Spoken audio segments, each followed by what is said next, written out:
I'm super excited because we're actually going to be dismantling the myth that a massive top line revenue number means a law firm is successful. And it's not just handling the influx. I think my biggest concern when it comes to small and boutique business law firms when they are working on scaling through marketing is if they don't have the right pricing and profit margins, you are scaling a broken system.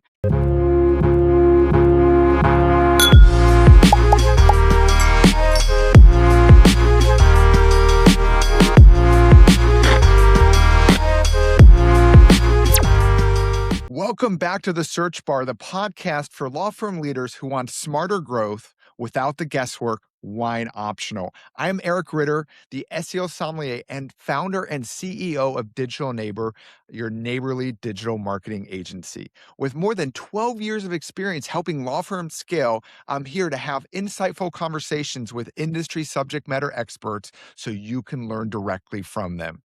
And if you're ready to dominate in today's AI driven search environment, check out my Motion for Marketing Success system. It starts with a free discovery session, no fluff, just a clear path forward. The link's going to be in the show notes.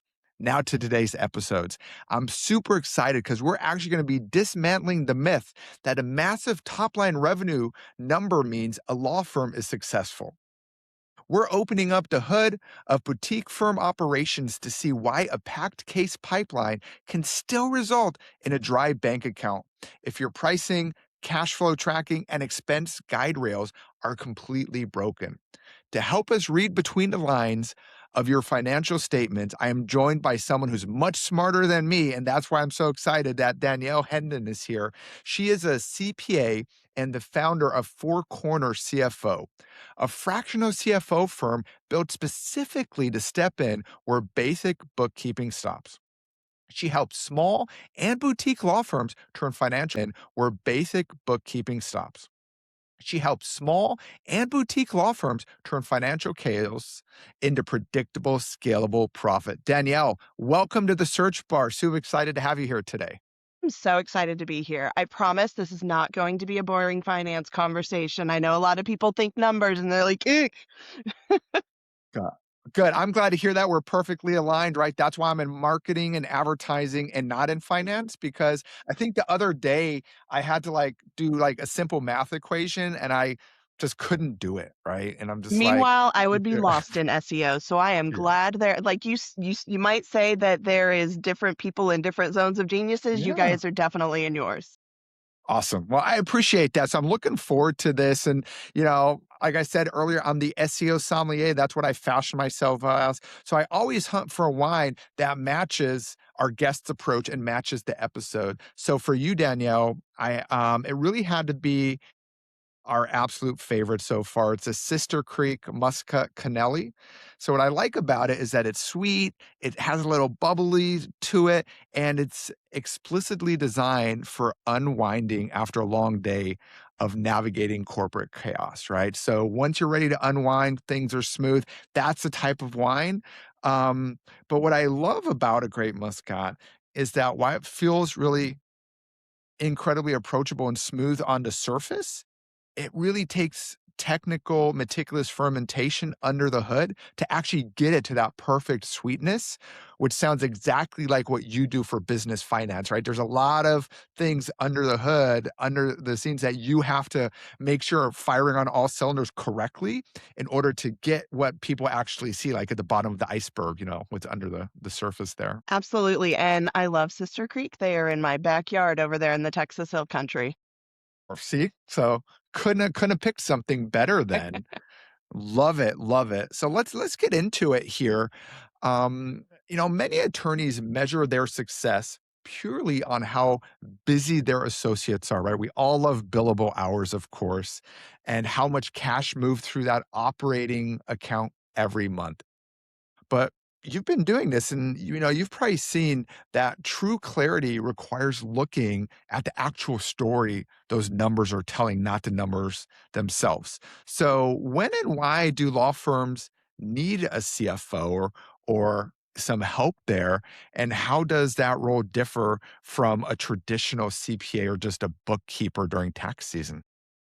The biggest difference is your bookkeeper and your CPA or tax preparer or tax attorney, because I know how much attorneys love working with attorneys, are looking in the rearview mirror.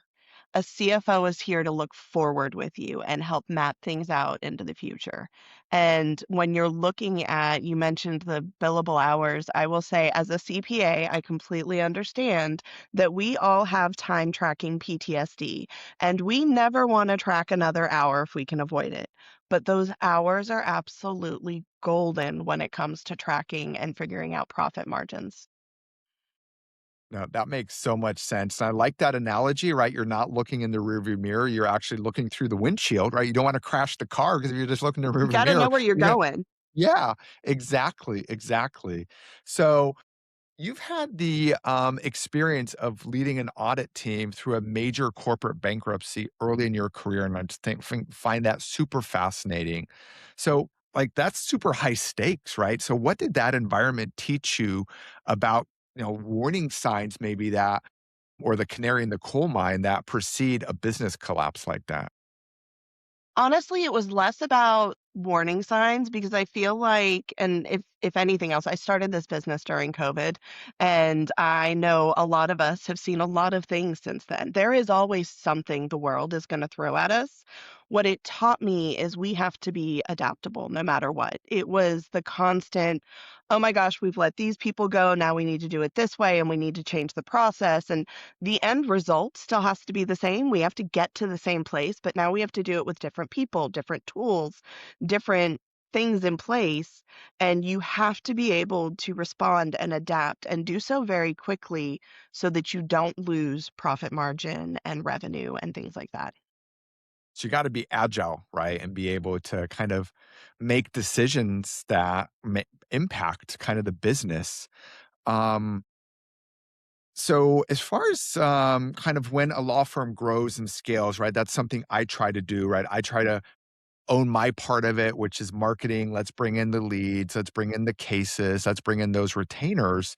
But what about the internal pricing structures and the operational foundations? Because I think those are maybe even more important, right? If you're because you got to be able to handle that influx in business and intake.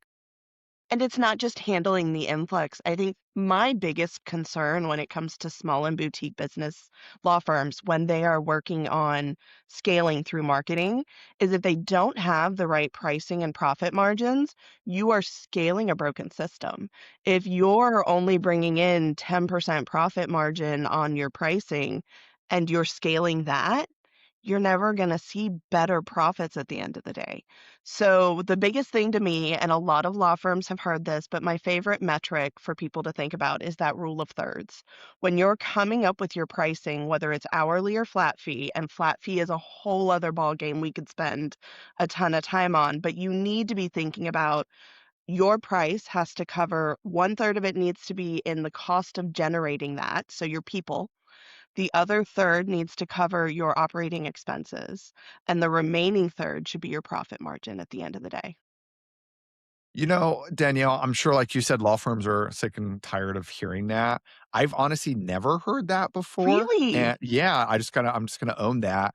And I'm sure there's others on the podcast that might have not heard it, or it's a great reminder to them, right? Kind of having that rule of thirds.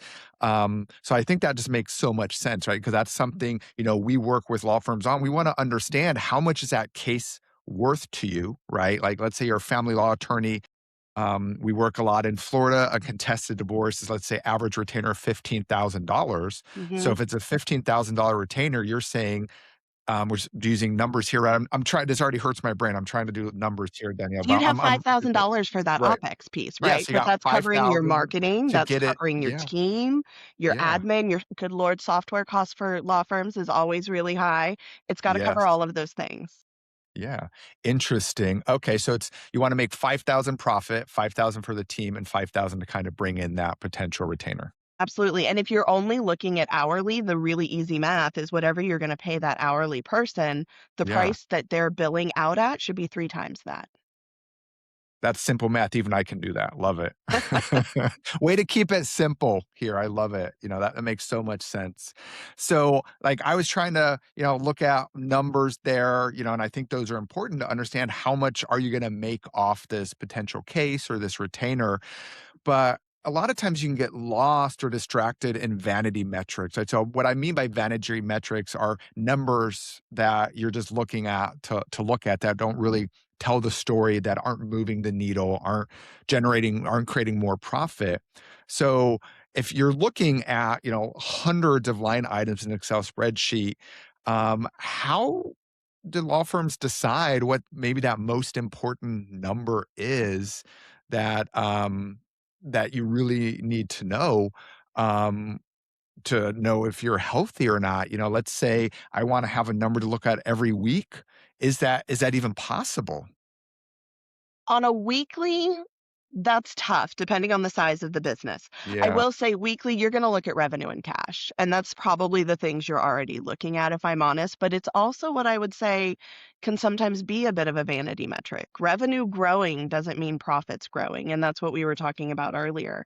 If your revenue's growing, that's great. But I want to know that revenue's growing and you're still staying in that rule of thirds. Is revenue growing Right. in alignment with the cost of Yeah. your revenue and your operating expenses and your profit margin? And if that's happening, then we've got really good numbers. I will go back to the very simplest thing that I think is most important is that rule of thirds. There are a few cases where that gets a little different if you are what I will call the eat what you kill model, where all of the partners are taking a piece of things and there's not a whole lot of associates on the team. That gets a little bit different because your operating expense and your cost of generating that revenue are different. But for the most part, that rule of thirds is really easy to live and die by in a law firm and aim for. The other piece that I will say is really important to look at, and this is not actually a financial number at all, but when it comes to how we run budgets and work with law firms, it is one of the most important metrics, and that is your utilization. And that is one that you absolutely should look at regularly. You need to know that your team is performing in line with your expectations. And this goes twofold. It's not just hours put in. You could have a team, and I'll tell you, one of my clients right now, we're working to figure out how to get their operating system, their case management system, to better reflect discounts. Because if the team put in 100 hours or an associate put in 100 hours, but you actually only billed 80 of that, that's not 100 hours. Your utilization's gonna look like 100, your realization's gonna Yeah. look like 100. But if you only build 80, we need to know how to get to that number because that's the number that's making money. Interesting. That's a really interesting kind of challenge, right? I'm sure there's a lot of firms out there, even a lot of businesses, right, that kind of deal with that. For us, we work with a lot of nonprofits and we're donating our time to that. And so, to your point, my SEO strategist might be at capacity, but we're not getting paid for all that because we're Mhm. donating a big portion to nonprofits. So that's interesting there to kind of figure out how do we actually track the real utilization there, the real numbers. Yeah. I love that. So I want to talk a little bit about your firm name, the Four Corners CFO. Um, I'm going to assume that comes kind of from that structural framework, right? That you have four corners for a healthy business. Is that correct? It Or kind of is can you a talk little about that a bit. little So bit? it doesn't exactly reflect our framework. I'll give you a little bit of a story time. When Yeah, I started the business, please. I wanted a name that reflected a solid foundation. And I get asked a lot if we're in New Mexico. We are not in New Mexico. It has nothing to do with those four corners, but Yeah, it does remind me of the cornerstones for any building. And if you're going to have a solid foundation, you need those corners. However, when I tried to fit our framework into four parts, I couldn't figure out how to do it. So our framework's actually six, but I love the idea that you have to have a solid foundation. You have to have those cornerstones to yeah, build a sustainable business. Because for me, it's not just about scaling revenue and getting somewhere fast and being boom and bust, essentially. We don't want that. And a lot of law firms come from this hustle hard, play hard culture that I very much recognize coming from a CPA firm. You are you've set yourself up for burnout in a lot of cases. And sustainability isn't just about the numbers on the paper and the business itself. It's about how much time and effort and work life balance you're giving yourself while building a firm with a culture that you value and are proud of. I love that. It makes so much sense. That's a cool name. I didn't even I guess because 'cause I'm not out west, but I can see if you're out west, you make that connection to Four Corners there in New Mexico, now that you said it. That's funny. Talking about kind of building a business, right? And I talk a lot of business owners are probably guilty of kind of that ego and getting emotional about like, hey, I need to increase revenue, I need to increase revenue, year over year. But then you brought up, the rule of threes and net margins and everything there. And do you have any maybe advice or tips, maybe how a firm owner or someone, a business owner, can kind of separate that and make sure, they're making more business driven decisions versus the emotional decision, I just want more revenue?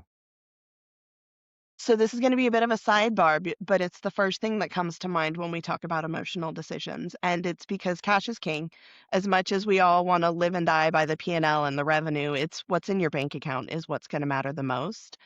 And in that scenario, I will say, on a complete tangent from revenue, if you do not have a line of credit in place for your business, please go get one, because the most emotional position you can be in as a business owner is when there's no money left in the bank account. And then you are reaching and grabbing and taking everything you can with very little consideration of whether it's actually going to make you money at the end of the day. You just want cash in the door. And having a line of credit gives you something to fall back on for peace of mind and sanity to make those best decisions in a tough time. And you can always pay it back when the money comes back in. That is completely separate from the revenue side. That is my biggest separate mindset and peace of mind from finances, because we all are. I've been there as business owners. We've all done it where we're like, "Ooh, this is going to get a little short. I'm going to go take on a job that doesn't actually end up making you any money, but it put money in the bank account." Yeah, I think we've all been those business owners, guilty as charged. We're like, I'm paying people, so I just need more revenue in the door and that'll solve all problems. Oh, I sent that at 50%, sold that at 50% discount. Crap. Now we have to Yes. fulfill this. And then you're in an So even bigger hole. right. Yeah. No, absolutely. So I think, that line of credit tip is really strong, Danielle. I had not heard that before. And I think that does make so much sense to make sure that you can draw on that line of credit as needed. So you don't have to make those emotional decisions when the bank account is empty. Yeah, and they're better interest rates than having a credit card, because I know a lot of us lean into those credit cards. No, very true. Great tip. Great. All so far, great tips, Danielle. I mean, this is great. I hope the listeners and viewers are getting out as much as I am. I absolutely am. But let's talk more about the cash flow because really like that kind of when we're talking about the line of credit and everything. Um, because where I see or I've heard, where there's a lot of common leaks in, or maybe I'll ask you this kind of the common leaks where you see profitability, right? So, like I said, mine is was a simple example. You sell something, right, and you get 50% discount. You're leaving profit on the table right away, right? But what about in law firms when it comes to profitability? How could an owner identify kind of those leaks before they drain their operating account? The biggest one that I've seen in working with law firms for the last 5, 6 years that we have is the timing and recognition and earnings that you put into your engagement letter, because law firms are subject to the IOLTA, the retainer, all of the bar rules around that. And I'll give you another example of an actual client we're working with. They were an estate planning firm, so they have a lot of flat fees. They get half up front and they get half at the end. But how Yeah. they defined the end was that they get it after the client returns the signed binder. And the client doesn't always return the signed binder very quickly. So they Right, were right. sitting and waiting and waiting and waiting to be able to pull this cash. All it is a little tweak to their engagement letter to say, hey, we get it when we send the binder to be signed, because that's when their job's done. That's when the work's done. Right, So yeah. tweaking that engagement just made all of that cash available when they send it instead of waiting on the client to reply and send it back. Nice. I like that a lot, and that makes so much more sense is kind of building in predictability. Just drawing on my own experience, we build a lot of websites and very similar when you're building a website, oh, the final payment's due before launch and the client, we've had clients that have taken like a year to like, oh, we're Mhm. not ready to launch, right? So we've built into our agreements is that it's certain milestones Yep, and or numbers of days, right? It's based on this sign off or 30 days later. And so, exact to your point, that was a big differentiator versus, we've put in all this effort, all this money, and we can't collect because, like you said, people don't return binders. People aren't gonna raise their hands and go as quickly as possible if they need to pay you money. They're gonna take absolutely, their and I'll darn give you time. the reverse side of it just for anyone Yeah. that might be in this situation, because it can create even bigger problems. If you have built your engagement letters to earn everything up front, but you have something that might take months to complete, you have to set aside some of that money. Mm, Excuse me. You have to set aside some of that money or you're not necessarily going to have the money to pay the people to do the work 6 months from now. So we had a client that ran into a situation where there was a downturn in the business and her firm was not doing as much business, but she still had to pay the people to finish the business that had already come, and they had drained down that cash flow already because it was there, it was earned, but it hadn't actually been completed. In accounting terms, we call this deferred revenue. And you don't have to get into all the accounting and get a bookkeeper to do all the details, but you do need to know if you're collecting that money up front and still have to pay somebody 6 months from now, you need to hold some of that over. yeah, that makes so much sense, right? It's just all about planning and figuring out kind of what works for your business and then being consistent and implementing that. Let's talk about if I'm about owners of boutique law firms. We really didn't get into that too much. I know you work with a lot of boutique law firms, and something I hear a lot is where an owner is really just that indispensable daily operator, right? They're doing everything. They're working in the business. And from your side, from a financial standpoint, what are some things that an owner would need to implement if they want to start transitioning from being that indispensable daily operator always working in the business to maybe a truly free CEO and actually being able to like work on the business and grow it? So I'm going to go all the way down to the solo on this and talk to the solos that might be listening. Because if you're a solo and you're doing all of the things, you are also probably not paying yourself quite as much as you wish you were and as much as you should. I will give you another client we're working with that is a solo. She's building, she literally just started last year. And my biggest thing with her in our very first meeting was you have to assign an hourly rate to you. You are a cost in generating this revenue. If you are not a cost in generating the revenue, you will never be able to replace it with somebody else doing that part. So we came up with an hourly rate that made sense for what she wants to make in the business. It doesn't have to be fully applied to all of your hours to start with, but we need to work towards you applying that hourly rate and paying yourself consistently at the very beginning. For those of you that are a little further along, I will tell you one of my favorite metrics, and I've done this with enough firms I can confidently say if you have 10 billable hours a week that you can give to somebody else, you can afford to hire an associate. If you price the compensation appropriately, we've done the break even analysis. It is 10 billable hours a week as long as your rates and your comp are all aligned. And then you can start using those 10 hours to grow the business, fill up the associate's other 20, because let's be honest, most of the firms I work with are very culture forward. We are not going to be billing 40 hours a week, but you can fill up the other 20, and now all of that 20 is profit. Right. That makes so much sense. It's such a great like blueprint for someone to follow there. Love it. Another great piece of advice there. Before we wrap up here, kind of getting towards the end, we typically have a checklist with 5 steps here at the Search Bar podcast. But turns out your framework is actually 6 steps. It's not four like Four Corners. It's not like five, what we usually do. It's six. So we're going to do something out of the norm and have you walk us through your Four Corners CFO framework that you put in place, and would love for you to share those 6 steps with our audience out there.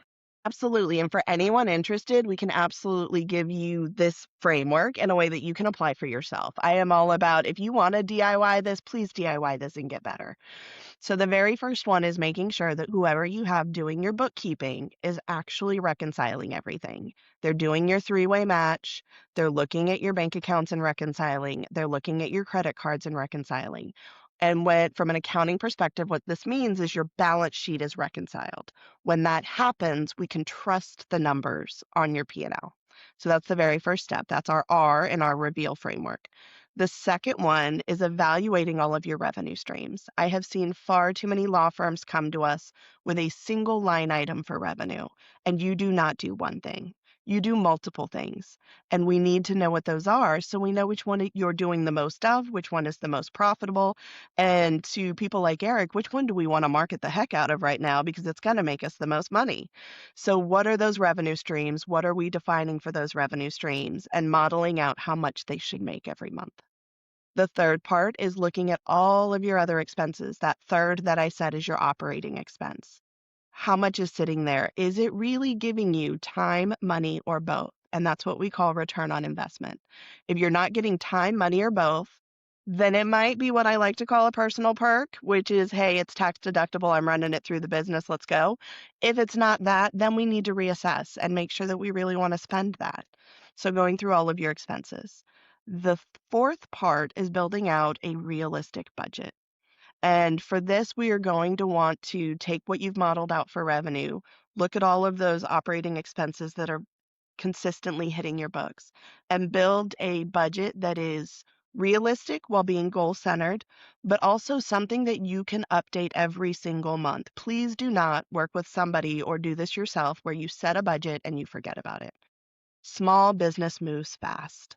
You have to update that budget. And when we get to the fifth part, which is where we compare your actuals to your budget, that's where you start to tell the story. And if your budget and your actuals are different, that does not mean something's wrong. It means we have an opportunity to make a change in the business or make a change in the budget. That's all it is. Change the roadmap or get back on track. And then the very last part, and I hate that this is the last part because everybody comes to us wanting to look at cash flow, but cash flow is the last part because we want to take that budget knowing that it's realistic and it can compare to our actuals and turn it into cash. When does the revenue actually hit? Have we layered in things like savings for taxes and profit distributions and things that are not in your budget but do need to be in your bank account?